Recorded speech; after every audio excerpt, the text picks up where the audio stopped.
In step one, every government did the same thing. The government said, the economy is about to collapse. We can't have that because we will go with it. Everything will fall apart.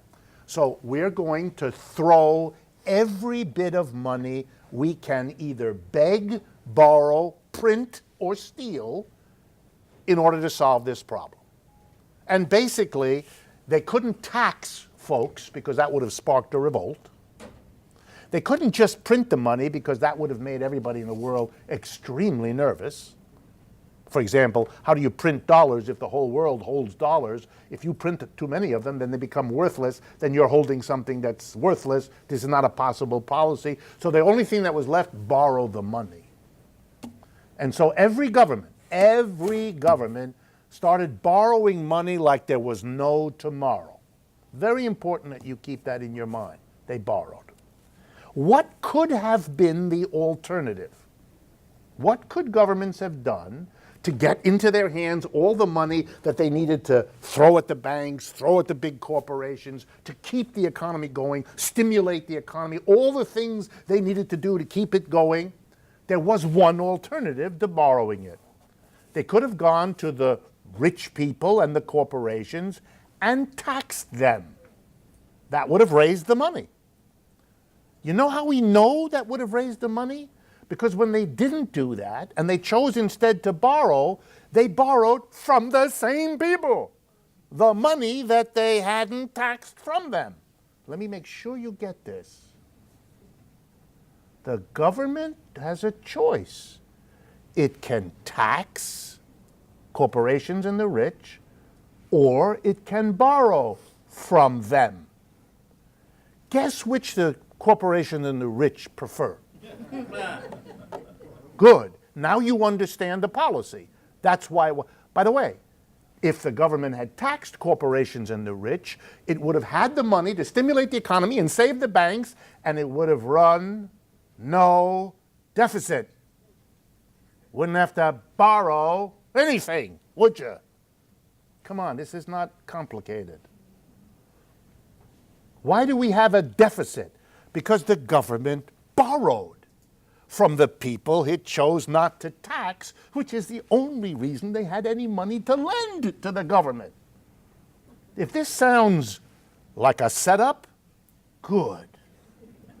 You haven't had to go to graduate school, you still understand it. Most of the people go to graduate school, still don't get this. You will never see this in Mr. Krugman's column. He knows, but you won't see it there. It doesn't show up. So in step one, you borrow a ton of money to save a collapsing capitalism. Step two, you're now accumulating debt. And the corporations and the rich are now worried. They're worried about two things. They've gone through the first hurdle. They brought the system to crisis. It hasn't cost them anything.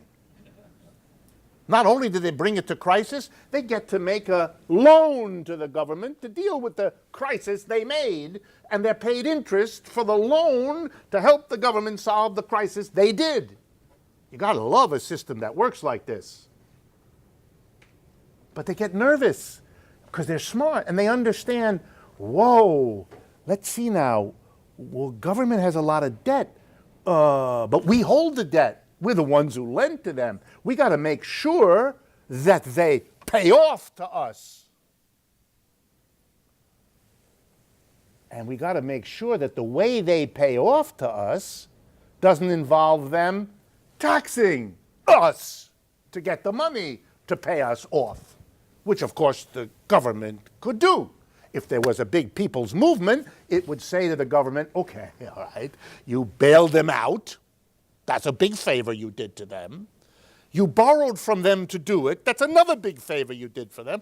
Enough big favors.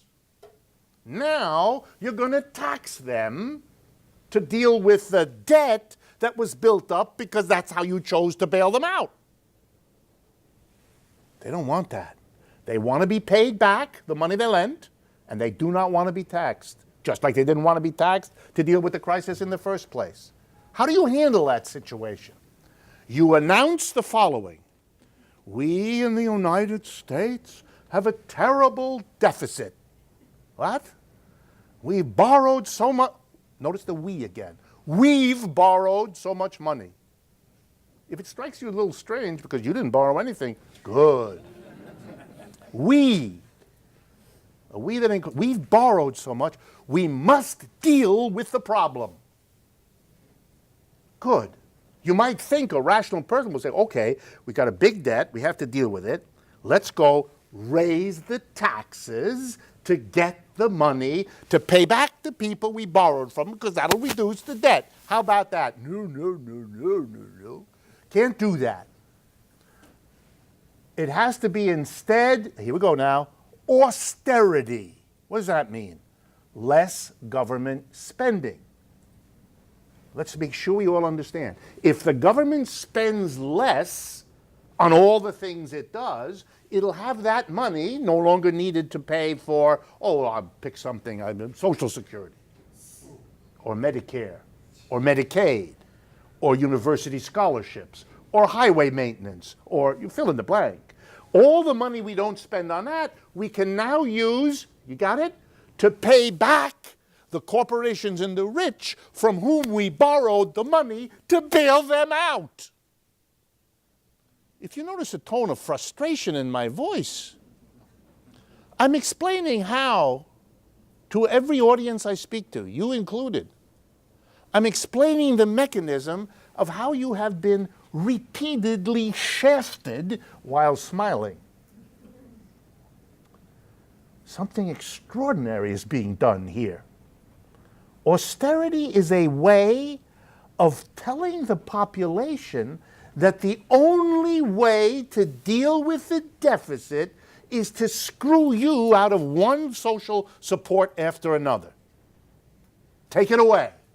Take it away. Save money to pay off the corporations and the rich from whom the government borrowed in order to bail them out from the crisis they caused. Wow. Wow. That's what austerity means everywhere.